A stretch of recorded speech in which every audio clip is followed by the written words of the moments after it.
Result വന്നിട്ട് അവനോട് തോൽപ്പിക്കും അവനെ എന്ന് പറഞ്ഞു. പരീക്ഷ എഴുതി ജയിച്ചിട്ടില്ലെങ്കിൽ അവനെ തോൽപ്പിക്കും, വേറെ സ്കൂളിലൊന്നും കൊണ്ടുപോയി ചേർക്കില്ല, അവൻ്റെ റെഡ് മാർക്ക് ഇടും, എന്താ പറയുക, പ്രോഗ്രസ് കാർഡിലൊക്കെ റെഡ് മാർക്ക് ഇട്ടിട്ട് ഈ വീട്ടിലിരിക്കേണ്ടി വരും എന്ന് പറഞ്ഞു. അപ്പോൾ വീട്ടിലിരിക്കേണ്ടി വരും എന്ന് പറഞ്ഞപ്പോൾ കുട്ടിക്ക് ഭയങ്കര പേടിയായി. അവൻ എങ്ങോട്ടും പോവുകയൊന്നും ചെയ്യാണ്ട് ദിവസം ഇരുന്ന് പഠിക്കന്നെ പരീക്ഷ ടൈം ടേബിൾ വന്നപ്പോൾ ഞങ്ങളെ കൂടെ 11 മണി വരെ കടന്നിട്ട് അവൻ അവൻ്റെ റൂമിലേക്ക് പോയത്.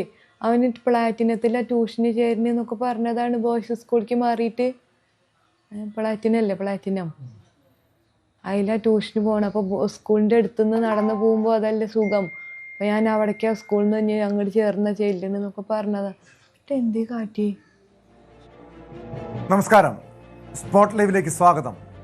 മലപ്പുറം പെരിന്തൽമണ്ണയിൽ ജീവനൊടുക്കിയ 8ാം ക്ലാസ് വിദ്യാർത്ഥി തേജസിൻ്റെ അമ്മയുടെ ചങ്കുപൊട്ടിയുള്ള വാക്കുകളാണിപ്പോൾ കേട്ടത്.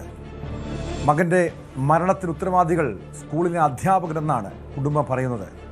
അധ്യാപകരുടെ പീഡനം കാരണമാണ് തേജസ് ആത്മഹത്യ ചെയ്തത്. Malappuram Perinthalmanna presentation higher secondary സ്കൂളിലെ 8ാം ക്ലാസ് വിദ്യാർത്ഥി തേജസിനെ കഴിഞ്ഞ ദിവസമാണ് മരിച്ച നിലയിൽ കണ്ടെത്തിയത്. സ്കൂൾ അധികൃതർ നടത്തിയ മോറൽ സയൻസ് പരീക്ഷയിൽ ആദ്യം തേജസ് പരാജയപ്പെട്ടിരുന്നു. ഈ പരീക്ഷ വിജയിച്ചാലേ TC നൽകാനാകുമെന്ന് സ്കൂൾ അധികൃതർ പറഞ്ഞിരുന്നുവെന്നും കുടുംബം ആരോപിക്കുന്നു. അധ്യാപകർ കുട്ടിയെ നിരന്തരം പീഡിപ്പിച്ചതുകൊണ്ടാണ് TC ആവശ്യപ്പെട്ടതെന്നും കുടുംബം വ്യക്തമാക്കുന്നുണ്ട്. TCയിൽ ഇങ്ങനെ റെഡ് മാർക്ക് ഇടും, നല്ലൊരു സ്കൂളിലും പഠിപ്പിക്കാൻ പറ്റില്ല എന്നൊക്കെ പറഞ്ഞതിൻ്റെ ഭാഗമായിട്ട് അതിന് ഭയങ്കരമായിട്ട് ടെൻഷനും പേടിയുണ്ടായിരുന്നു.